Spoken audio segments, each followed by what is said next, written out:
Welcome to today's presentation on a rather eye-opening topic that many of us find difficult to imagine in our modern, child-centered world. We're going to explore how British parents approach discipline over the centuries, and I must warn you, some of these methods will shock you, make you uncomfortable, and perhaps even make you grateful that you're living in the 21st century. The British have long been known for their reserved nature, their stiff upper lip, and their traditional approach to almost everything in life. Parenting and child discipline were no exceptions. What we'll discover today is that the phrase, British discipline, took on a very literal meaning, and it was far from the gentle guidance we associate with modern parenting. Throughout history, British society was rigidly hierarchical, and children were expected to know their place in that hierarchy. The goal of discipline wasn't to build self-esteem, or to help children understand their emotions. Instead, it was to produce obedient, respectful citizens who understood that authority must never be questioned. So let's begin our journey through 20 of the most shocking, surprising, and frankly disturbing ways that British parents discipline their children. Method 1: The cane and the birch. Let's start with what was perhaps the most iconic symbol of British discipline, the cane. British schools and homes were places where the cane reigned supreme. Teachers and parents alike kept canes readily available, and they weren't shy about using them. Children would be caned on their hands, their knuckles, their bottoms, anywhere an authority figure deemed appropriate. The birch was an even more brutal version of this practice. Made from birch twigs bundled together, it would leave welts and marks on a child's body. In some cases, this punishment was administered publicly in schools, meant to serve as both punishment and warning to other children who might consider misbehaving. What's particularly shocking is that this practice continued in British schools well into the 1980s. Yes, you read that correctly. Children were being struck with canes in the 1980s in the United Kingdom. It wasn't until 1986 that corporal punishment was finally banned in all British schools, though some private schools managed to continue the practice even longer. Method 2: Standing in the corner. While not as physically painful as the cane, standing in the corner was a humiliation tactic designed to shame children into obedience. A misbehaving child might be forced to stand facing the corner of a room for hours at a time. Sometimes children would be made to wear a dunce cap while standing there, with their face to the wall, unable to see or interact with anyone around them. The psychological impact of this punishment was significant. Children understood that they were being publicly shamed, that their transgressions were on display for everyone to see.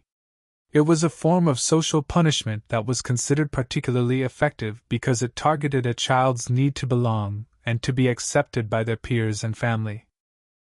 Method 3: The dunce cap.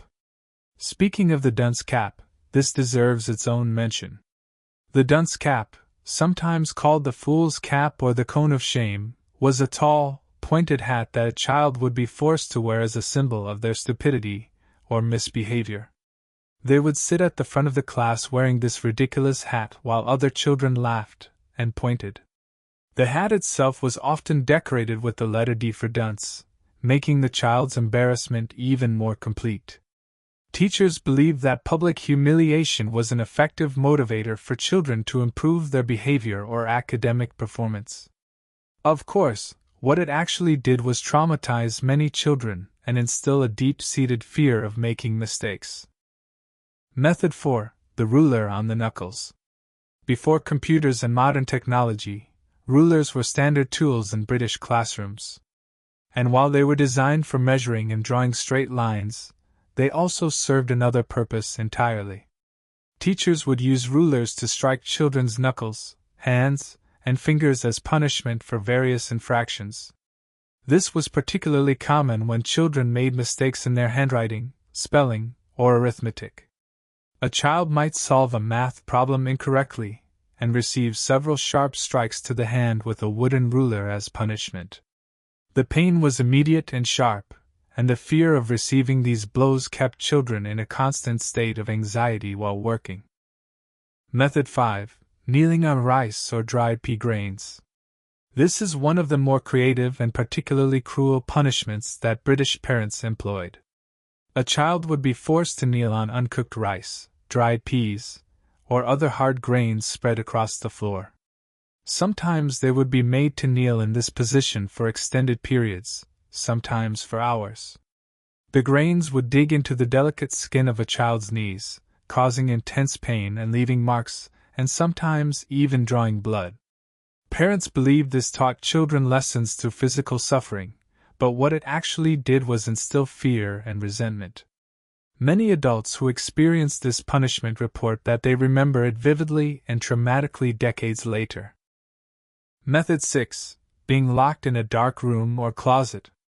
Another common punishment was solitary confinement of sorts. A misbehaving child would be locked in a dark room, a cupboard, or even a small closet for extended periods. The darkness, the isolation, and the fear created a powerful psychological punishment. Children were often told terrifying stories to accompany this punishment. They might be told that monsters lived in the dark, or that spirits would come for them if they misbehaved. This tactic played on children's natural fear of the dark and the unknown, and it was incredibly effective at producing immediate compliance and terror in children. Method 7. The boarding school separation. While not technically a disciplinary method, the practice of sending children away to boarding school at very young ages was a form of emotional punishment and control. Children as young as 5 or 6 years old would be torn from their families and sent to stern, rigid boarding schools where discipline was harsh and affection was minimal. The separation itself was the punishment. Children were being taught that disobedience and imperfection would result in removal from the family home.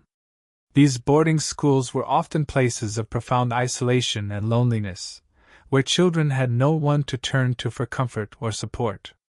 The trauma of this separation affected many children for the rest of their lives.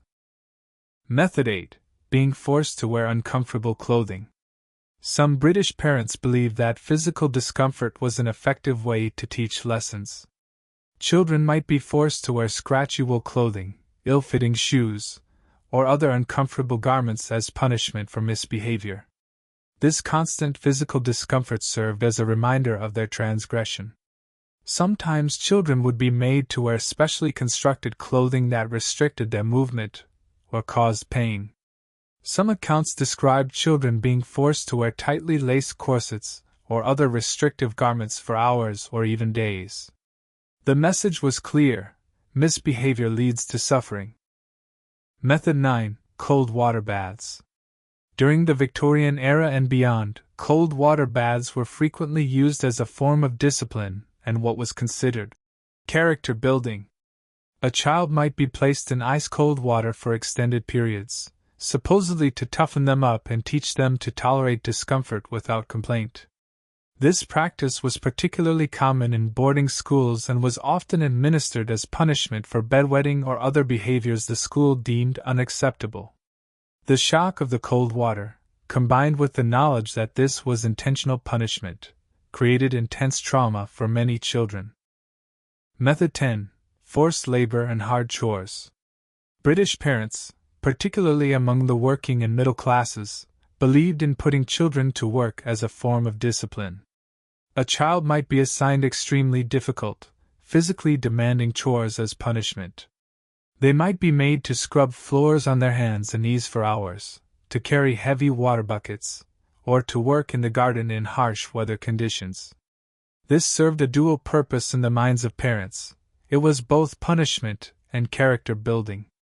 Children were supposed to learn the value of hard work and obedience through exhausting physical labor. In many cases, however, what they learned was resentment and fear. Method 11. Food deprivation. Food restriction was another tool in the British parents' arsenal. A misbehaving child might be sent to bed without supper, or given significantly reduced meals as punishment. In some cases, children were given only bread and water for days at a time. This practice was particularly common in boarding schools and in wealthy households where food was controlled by the authority figures. The message was brutal and clear: you will obey, or you will go hungry. The psychological impact of using food as a weapon cannot be overstated, and many people who grew up in such environments developed unhealthy relationships with food that lasted into adulthood. Method 12. Public shaming in church or community. In Britain's deeply religious society, shame was a powerful tool. A child who misbehaved might be forced to stand up in church during services while the vicar publicly announced their transgression to the entire congregation. They would be exposed to the judgment and disappointment of the entire community. Sometimes children would be made to wear a placard or sign describing their misdeeds as they walked through the village or town. Everyone would see it. Everyone would know what the child had done. The social humiliation was intended to be devastating and to ensure that the child would never misbehave again. Method 13. The withdrawal of affection. Perhaps the most insidious punishment was the deliberate withdrawal of love and affection. In many British homes, parents were emotionally distant as a matter of principle. When a child misbehaved, this emotional distance would become even more pronounced. Parents would refuse to speak to the child, would ignore them completely, or would refuse to show any physical affection for days or weeks. This created an incredibly powerful psychological punishment because children naturally crave parental love and approval. The fear of losing that love, or of not having it in the first place, was deeply motivating. Children learned to suppress their emotions and to seek approval through rigid obedience and perfect behavior. Method 14. Confinement and imprisonment. Some British parents took punishment to extremes by locking children in rooms or even constructing small punishment cells or spaces in their homes.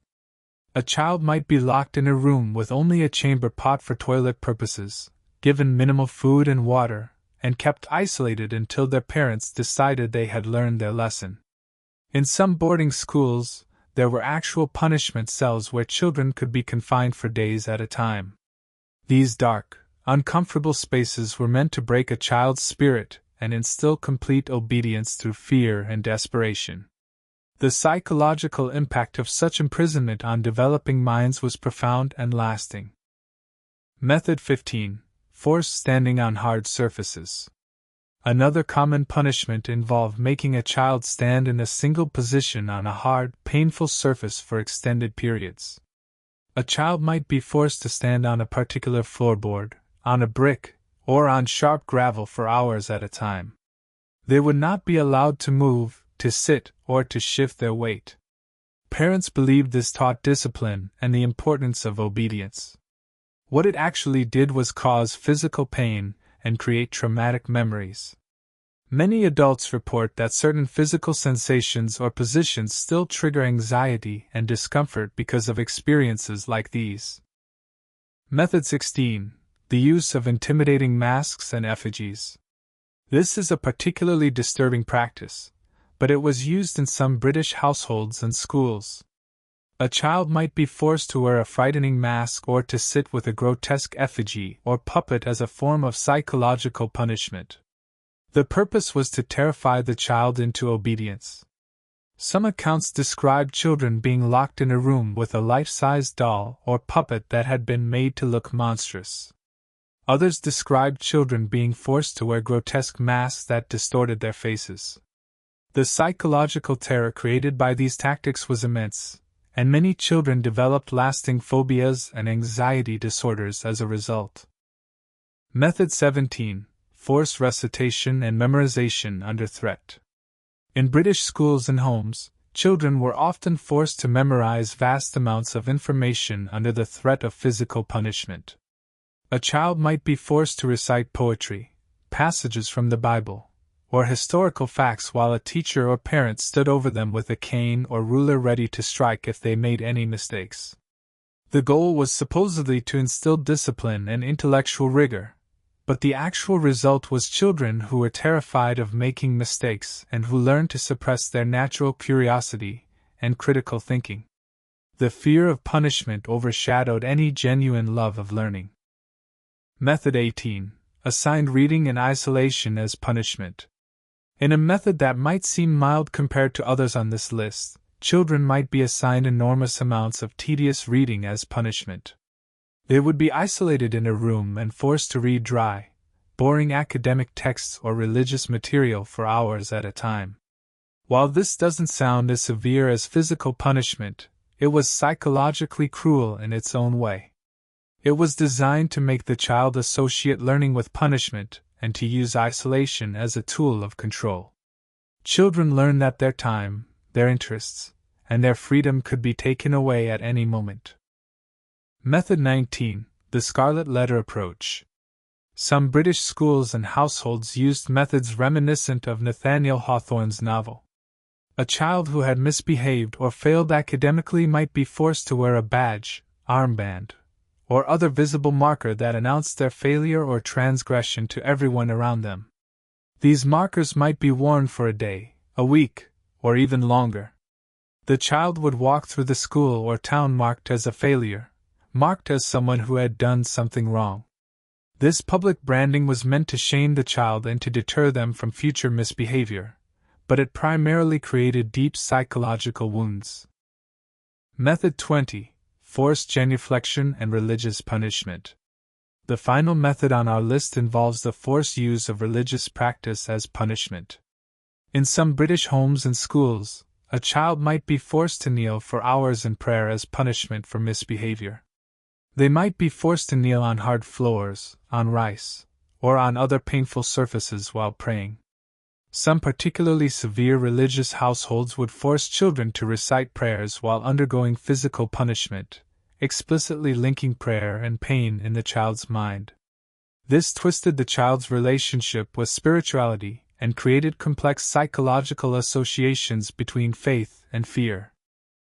As we've journeyed through these 20 methods of discipline, it becomes clear that the British approach to parenting and child management was fundamentally based on fear, shame, and pain.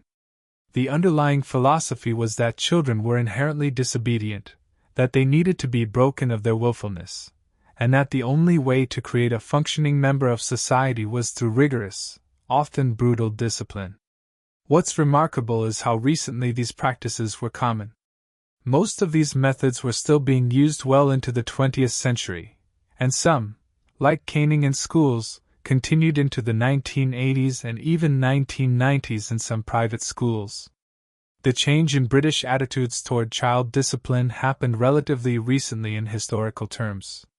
Today, we look back at these practices with horror. We understand now that children are not naturally wicked and that they don't need to be beaten into submission. We've learned that trauma, fear, and shame don't create well-adjusted, responsible adults. Instead, they create people who are damaged, anxious, and often perpetuate the same cycles of abuse with their own children. Yet it's important to remember that the people who used these methods weren't monsters.